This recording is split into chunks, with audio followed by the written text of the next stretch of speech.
दोस्तों, हमारी सीरीज चल रही है the evil one of उम्बाल Meru. पिछले पार्ट में आपने देखा था कि एक टाइगर जिसका कि सिर चट्टान के पीछे से निकलता हुआ दिखाई दिया था और एक बांस काटने वाले ने उसे देख लिया था। सारे लोग एंडरसन के पास मिले थे और एंडरसन ने उस आदमी से बोला था कि मेरे साथ चलो जंगल में। वो पहले तो चाह नहीं रहा था, लेकिन एंडरसन ने थोड़ी सख्ती की और वो साथ चला गया। तो देव, एंडरसन और वो तीसरा आदमी एक तालाब के किनारे बरगद के पेड़ के नीचे उसकी जड़ों के बीच में बैठे हुए थे। देव और उस आदमी ने तालाब की तरफ फेस किया था और एंडरसन ने फेस किया था जंगल की तरफ। इन्हें किसी छोटे जानवर के चल के आने की आवाज सुनाई दे रही थी। अब उसके आगे का पार्ट इस स्टोरी में। अब जब आहट हुई और एंडरसन ने अपना सिर घुमाया तो उन्हें एक काली आकृति आती हुई दिखाई दी। अब वो काली आकृति काले अंधेरे में गुम गई और जब ये बरगद के पेड़ के नीचे बैठे थे तो इनको इतना तो समझ में आ रहा था कि वो आकृति इनकी तरफ ही आ रही है। कहाँ से आ रही है, कहाँ है वो आकृति, ये कुछ नजर नहीं आ रहा था। अब ये घबरा रहे थे क्योंकि इनको ऐसा लग रहा था कि ये टाइगर ही है और ये मन ही मन सोच रहे थे कि ये जमीन पर बैठे हैं, अंधेरा है, टाइगर दिख नहीं रहा है और वो टाइगर जो कि मैन ईटर है। ये तो बहुत ही बुरा अंत हो रहा है हम लोगों का, ये सोच रहे थे एंडरसन। अब एंडरसन ने अपने घुटने पर जोर दिया, लेफ्ट को मुड़े, अपने राइफल को संभाला और जहां इनको अंदाजा था कि वो टाइगर आ रहा है उस तरफ अपनी राइफल का मुंह किया और टॉर्च जला दी। जैसे ही रोशनी पड़ी, दो आंखें चमकी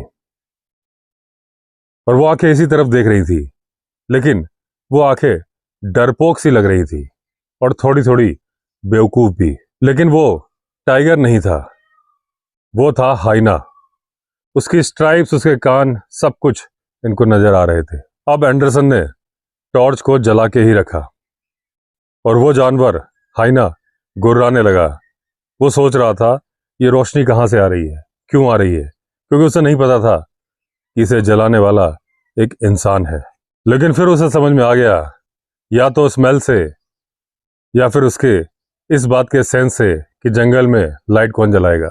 वो समझ गया, हो ना हो इसके पीछे तो है इंसान। और उसने पूरी ताकत से भागने की कोशिश की। अपने पिछले कमजोर पैरों को वो जोड़ दे रहा था और अगले शक्तिशाली पैरों से वो तेज भागने की कोशिश कर रहा था। अब जब वो भागता हुआ नजर आ रहा था तो उसकी पीठ के बाल खड़े हुए थे और एंडरसन को लग रहा था कि इनके देखते ही देखते उसका साइज बड़ा हो गया है। हाइना इनकी नजरों से तो गायब हो गया था, लेकिन उसने वो इलाका नहीं छोड़ा था। वो आसपास राउंड लगा रहा था क्योंकि उसके मुंह से निकलने वाली आवाज को एंडरसन सुन पा रहे थे और वो जानने की कोशिश कर रहा था ये कौन लोग हैं और क्यों हैं। अब जब वो हाइना कुछ नजदीक आया और इसे ये कंफर्म हो गया कि जो लोग बैठे हैं वो आदमी हैं, तो उसने बड़ी अजीब तरीके की आवाज निकाली, ये सोच के कि शायद उस आवाज को सुन के एंडरसन और उसके साथी चले जाए। लेकिन इन्होंने क्यों जाना था? और वो हाइना भी बहुत ढीठ था, वो भी अपनी आवाजें तरह तरह से बदल रहा था और तब तक आवाज निकालता रहा जब तक कि एंडरसन परेशान नहीं हो गए, खींच नहीं गए उन आवाजों से।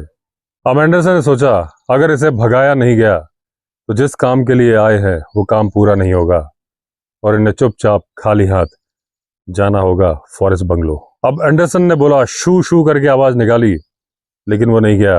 देव ने कहा, चीप ओ पिशाच, तब भी नहीं गया। ऐसी ही आवाज बांस काटने वाले ने निकाली, लेकिन वो भी ढीठों का ढीठ था। अब एंडरसन ने पास की मिट्टी उछाली, उससे वो और ज्यादा आवाज निकालने लगा। तो बांस काटने वाले ने बोला, इसको गोली मार दीजिए, लेकिन एंडरसन ने कहा ये तो हाइना है। अब हाइना दोबारा विजन में आया, पूल की तरफ से उसका विजन नजर आ रहा था और तभी आई आवाज, आऊं आऊं। और ये संकेत था आने का महाराजा साहब का, यानी कि टाइगर। अब तो जैसे हाइना को सांप सूंघ गया जो हाइना तरह तरह की आवाजें निकालकर इनको डराने की कोशिश कर रहा था, वो इस लायक नहीं रह गया कि घूम सके। अचानक से उसने अपनी गर्दन घुमाई और ऐसे गायब हुआ जैसे गधे के सिर से सींग। अब सूखे पत्तों पर उसके भागने की आवाज इनको सुनाई दे रही थी और थोड़ी देर में वो आवाज गायब हो गई। अब इनको एक बात समझ में आ गई थी कि टाइगर तालाब के उस तरफ है, इनके सामने ही। लेकिन क्या वो अभी भी वहीं है? अब या तो टाइगर वहीं होता और या फिर घूमकर इनके आसपास कहीं आ गया होता, क्योंकि टाइगर अपने आने का प्रचार नहीं करते जैसा प्रचार वो हाइना कर रहा था। या यह भी संभव था कि टाइगर वापस चला गया हो।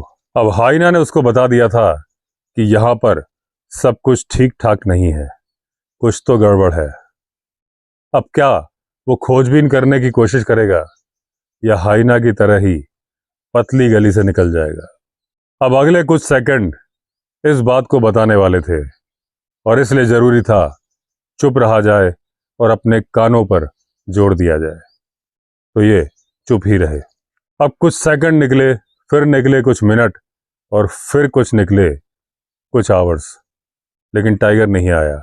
आवाजें आ रही थी झींगरों की और मेढक की। अब एंडरसन मन ही मन सोच रहे थे कि हाइना से बोले, अरे तू वापस आ जा यार, कम से कम तू आवाजें तो निकाल रहा था। ये जो आवाजें हैं बहुत परेशान कर रही हैं, झींगरों की और मेढक की। आधी रात आई और निकल गई। इनको दूर से कुछ आवाजें आ रही थी झाड़ियों पर चलने की, लेकिन शायद वो चूहा था। अब इनको पंख फड़फड़ाने की आवाज सुनाई दी और वो था एक उल्लू। दोस्तों, वैसे उल्लू के पंख फड़फड़ाने की आवाज आती नहीं है, यहां इन्होंने लिखा है, लेकिन उल्लू ही एक ऐसा पक्षी है जब वो उड़ता है तो उसके पंख से जीरो आवाज होती है। लेकिन जब वो बैठ रहा होगा तो कुछ आवाज हुई होगी जिसका इन्होंने जिक्र किया है।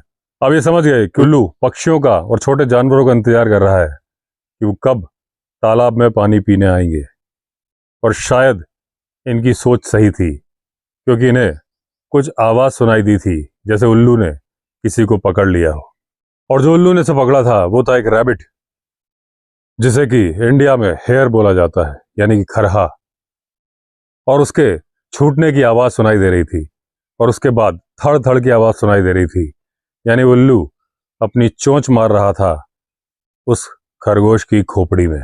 अब घंटों बीतते गए, ठंड और बढ़ती गई। इनको आसमान दिखाई नहीं दे रहा था क्योंकि इनके ऊपर था बरगद का घना पेड़। लेकिन जो तालाब था उसके ऊपर जो रिफ्लेक्शन आ रहा था उससे इनको मालूम चल गया था कि आसमान साफ है, ऊपर बादल नहीं है और कुछ तारे भी चमक रहे हैं। अब जो खुला आसमान था उसकी वजह से जमीन में जो दिन भर की हीट जमा हुई थी वो भी बाहर निकल गई और ठंड बढ़ती ही जा रही थी। और ओस गिर रही थी, ओस पत्तियों पर जमा हो रही थी और पत्तियों से धीरे धीरे नीचे टपक रही थी। इनके ऊपर ओस नहीं गिर रही थी क्योंकि इनके ऊपर था बनियान ट्री, यानी कि बरगद के पेड़ का साया। अब बांस काटने वाला जो सबसे ज्यादा दुबला था उसे सबसे ज्यादा ठंड लग रही थी और वो कांप रहा था। क्योंकि वो इनकी पीठ से टिक के बैठा था तो ये उसकी कपकपी भी महसूस कर रहे थे और उसके दांतों की किटकिटाहट को भी। अब इनके हाथ में जो बंदूक थी उसकी बैरल बर्फ की तरह से ठंडी हो गई थी और इन्होंने उसको थोड़ा डाउन कर लिया कि कहीं नमी बंदूक के अंदर ना चली जाए। दोस्तों, लेपर्ड ग्राउल कर रहा है सामने से।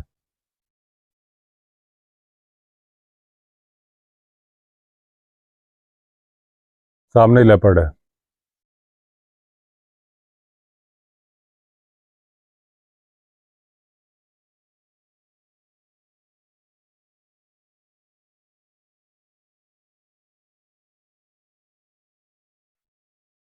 चलो, दूर बैठा है, बैठे रहने दो। अभी आवाज आई है सामने से।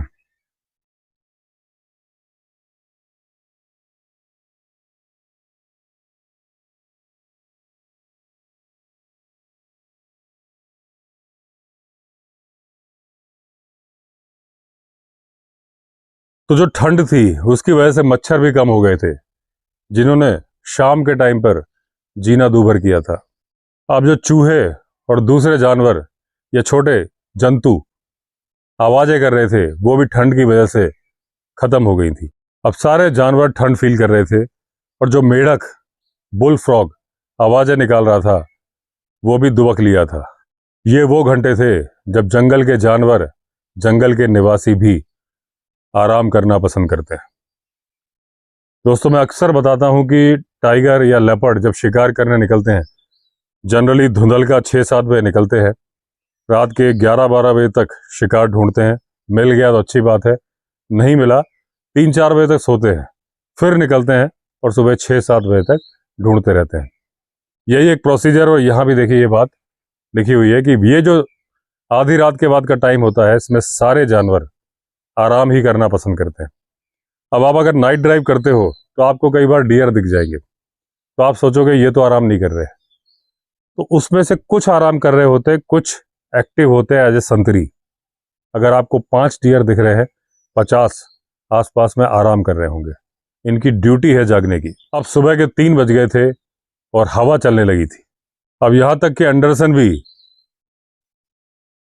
टाइगर को भूल चुके थे और इन्हें भी नींद आ रही थी, लेकिन ठंड इतनी ज्यादा थी कि ये सो नहीं पा रहे थे।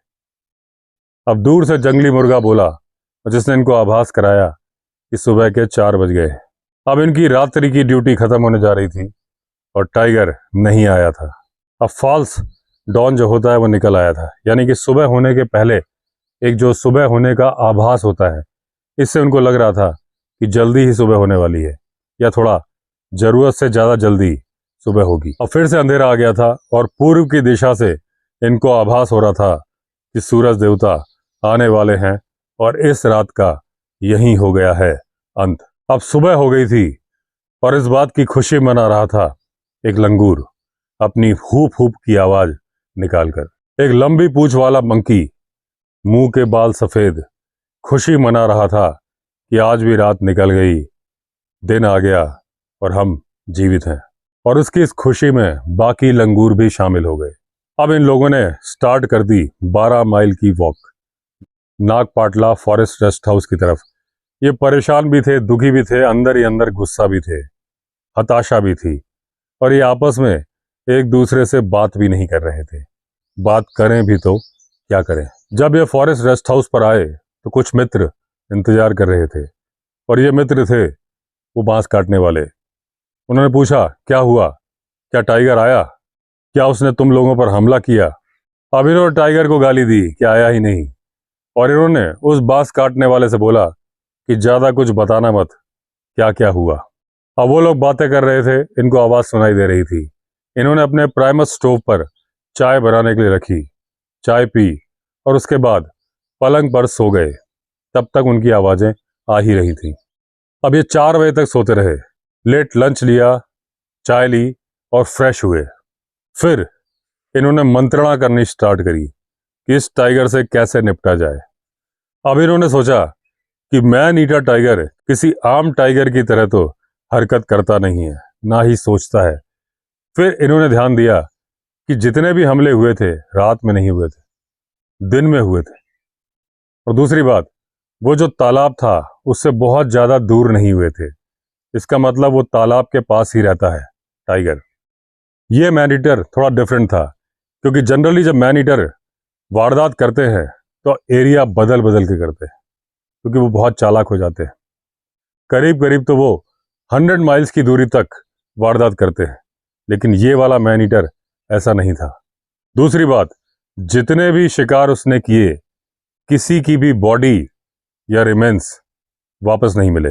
और ये वाला मैन ईटर कुछ शर्मीला था, या ये भी कह सकते हैं कि कायर था। और जनरली सभी मैन ईटर डरते हैं जब आदमी उनसे मुकाबला करता है। उस दिन बांस काटने वाले ने अपने हथियार कोयठा से उसे डरा दिया था। कल रात को हाइना की आवाज ने उसे डरा दिया था, वरना वो बड़े आराम से हम लोगों पर हमला कर सकता था, क्योंकि हम लोग बैठे थे जमीन पर। दूसरा, इस टाइगर की आदत नहीं थी कि जंगल में घूमे जैसा दूसरे टाइगर करते हैं, इसीलिए इसके पगमार्क नहीं मिलते थे। दूसरा, इनको ऐसी भी कोई रिपोर्ट नहीं मिल रही थी कि आसपास के गांव में कोई जानवर मारा गया हो टाइगर के द्वारा। तो उन्होंने सोचा एक काम करते हैं, लाइव बेट मंगाते हैं और उम्बल मेरी के जो तालाब है उसके आसपास बांध देते हैं, देखें शायद ये टाइगर उसे उठाए। हालांकि इन्हें उम्मीद नहीं थी कि टाइगर उन्हें ले जाएगा। अब गांव वालों से उन्होंने बोला, गांव वाले कोऑपरेट करने के लिए तैयार हो गए, यानी कि अपना जानवर बेचने के लिए।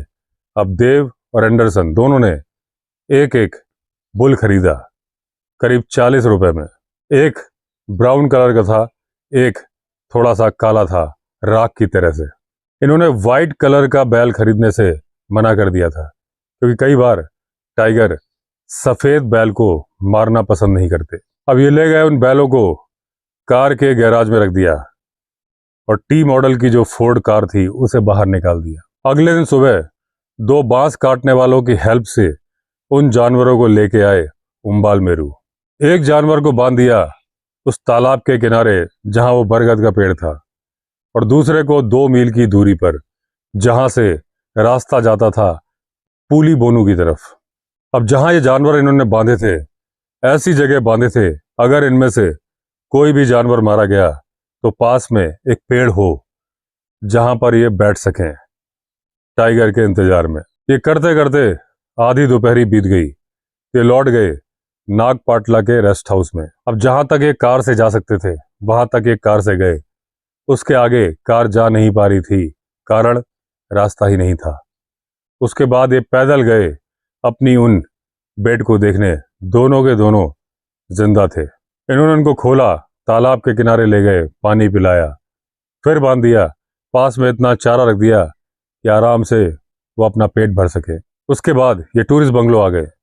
देव चाहते थे कि तिरुपति बालाजी के मंदिर का दर्शन किया जाए, तो वहां से तिरुपति बालाजी की दूरी थी 15 मील। तो ये लोग गए तिरुपति। अब तिरुपति बालाजी, तिरुपति तिरुमला हिल्स हिंदू तीर्थ स्थल है।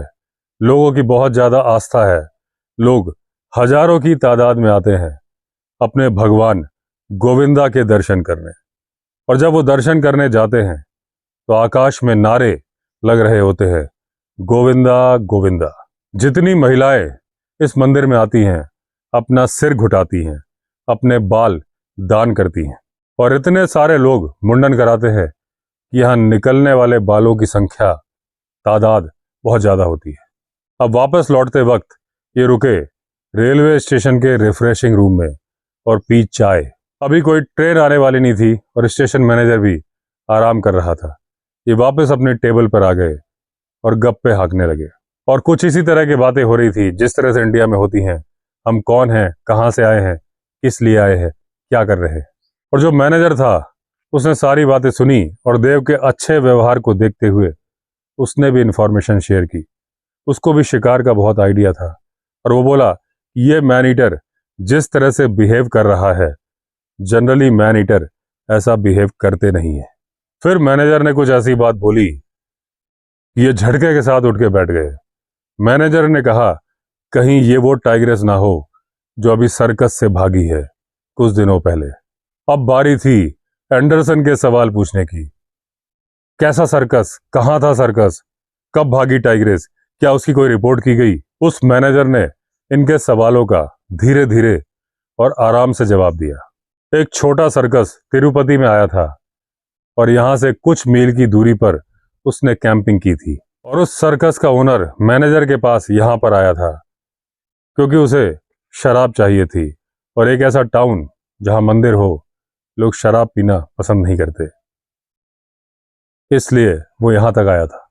और जब कुछ गिलास पी चुका और उसके दिल की बातें बाहर आने लगी, तब उस सर्कस के ओनर ने मैनेजर को बताया कि भाई एक टाइग्रेस निकल ली है और मिल नहीं रही है, और 2 रातें बीत चुकी हैं। अब इस मूर्ख इंसान ने टाइग्रेस का दरवाजा ठीक से बंद नहीं किया था। अब ये राज सर्कस के मालिक ने पुलिस को नहीं बताया था, क्योंकि उसे पता था कार्रवाई उसके ऊपर ही हो जाएगी, और उसे उम्मीद थी कि उसके साथी कलाकार, को आर्टिस्ट इस राज को राज ही रखेंगे। अब एक हाफ हार्टेड अटेम्प्ट किया गया था उस टाइग्रेस को पकड़ने के लिए, लेकिन इतना बड़ा इलाका कैसे पकड़ते, तो उन्होंने जाने दिया। तिरुपति के पास में ही जंगल था, और सर्कस के मालिक को लगा कि टाइगर जंगल में चली गई है, अब वो वहीं रहेगी, अपना शिकार करेगी और जीवन यापन करेगी। तो उसने अपना उस नुकसान देखा कितना हुआ है, सर्कस को पैकअप किया और चलता बना। अब एंडरसन ने पूछा मैनेजर से कि जब वो टाइग्रेस भागी नहीं थी तो क्या तुमने उसे देखा था?